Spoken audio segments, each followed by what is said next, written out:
Bonjour Benoît, Bonjour Mélissa. merci d'être avec nous pour parler mixité aujourd'hui. Je suis ravi de pouvoir être là effectivement pour introduire ce sujet important à mes yeux.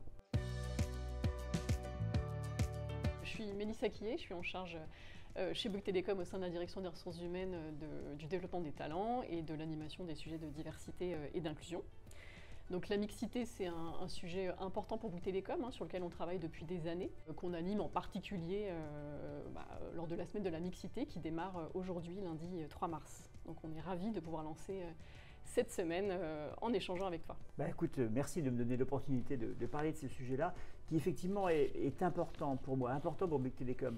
Alors pourquoi? Si on est soucieux quelque part d'avoir des indicateurs mixité qui sont au bon niveau, c'est pas pour répondre à des objectifs d'indicateurs ou à des obligations réglementaires ou ce que la loi nous imposerait. Non, l'enjeu qu'on a, c'est quoi en tant que manager? C'est de faire en sorte que nos collaborateurs, collaboratrices aient une qualité de vie professionnelle, soient pleinement engagés dans leur travail, s'épanouissent dans leur travail. Et pour ça, il faut que nos hommes, nos femmes, collaborateurs, collaboratrices puissent se dire que quand elles travaillent, elles peuvent accéder au meilleur niveau d'entreprise. C'est pour ça qu'on veille à ce que dans tous les niveaux d'entreprise, il y ait un pourcentage de femmes qui soient au bon niveau. On a environ 40% de femmes chez Bouygues Télécom au global. On a un peu plus de 30% de femmes cadres. La logique, c'est qu'on ait au moins 30% de femmes à tous les niveaux de l'entreprise, chef de service et plus, et même au-delà. Comme ça, une collaboratrice, quand elle travaille, elle peut se dire oui, moi chez Bouygues Télécom, je peux espérer accéder à des postes à haute responsabilité. Et c'est un facteur clé pour que la personne se sente engagée, se sente bien, s'épanouisse dans son travail. C'est pour ça qu'on le fait. Je suis très heureux qu'on puisse avoir des résultats par rapport à ça. On a franchi le cap des 33% de femmes parmi nos chefs de service et plus, et c'est bien, mais il faut poursuivre. C'est un travail continu, une vigilance permanente. On fait très attention dans nos recrutements, on fait très attention dans nos promotions. On demande à nos managers d'effectivement bien avoir ça en tête à tous les niveaux. Et c'est un combat qui n'est jamais gagné en permanence. Alors je te propose qu'on aborde maintenant le sujet du sexisme ordinaire en entreprise. Donc, en 2023, Bouygues Télécom et le groupe Bouygues d'ailleurs ont signé la charte STOP, donc contre le sexisme ordinaire.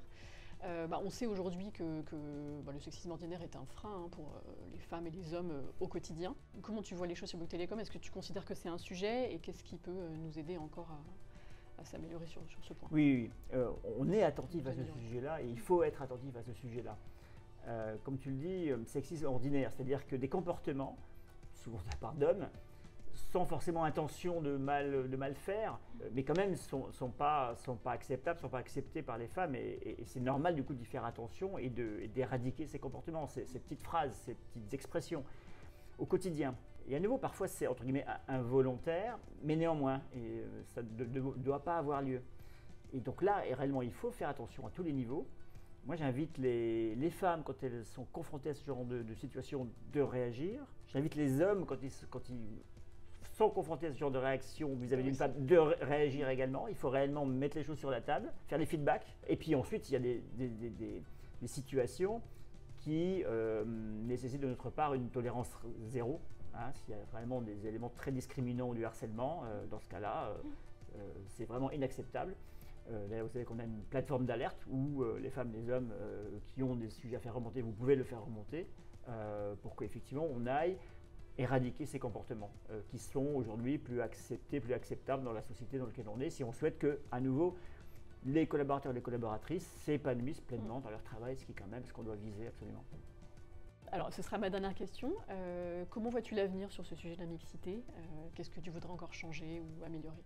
La cible, l'avenir, ça serait que ce ne soit plus un sujet, qu'on n'ait plus besoin d'en parler, et que tout soit naturel. Bon, on n'est pas encore tout à fait là, donc on va garder une vigilance sur le point et continuer à faire en sorte de développer nos talents féminins. C'est ça l'objet. Aussi parce que d'ailleurs, un élément important, c'est qu'on est une société de services, on s'adresse à des millions de clients. Dans nos millions de clients, il y a des millions d'hommes et des millions de femmes, à peu près à parité. C'est aussi pour ça que nos propres équipes doivent être équilibrées en termes d'hommes et de femmes. C'est à l'image de nos clients et c'est pour bien intégrer les attentes et préoccupations de nos clients. Ensuite, ce que j'aimerais continuer à développer, en tout cas continuer à réussir, c'est ce qu'on a déjà bien réussi, par exemple, sur les recrutements dans les équipes techniques.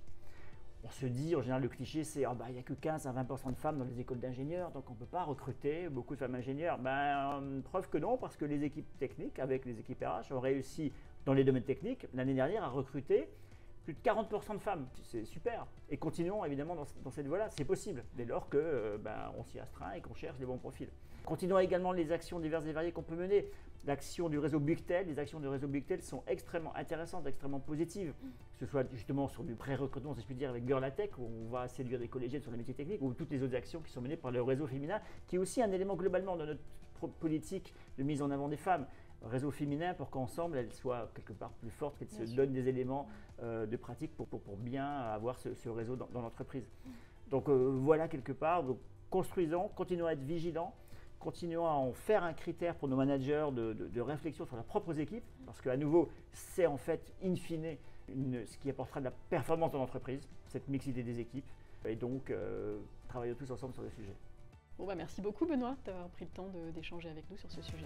Merci à toi Mélissa. Bouygues Télécom, on est fait pour être ensemble.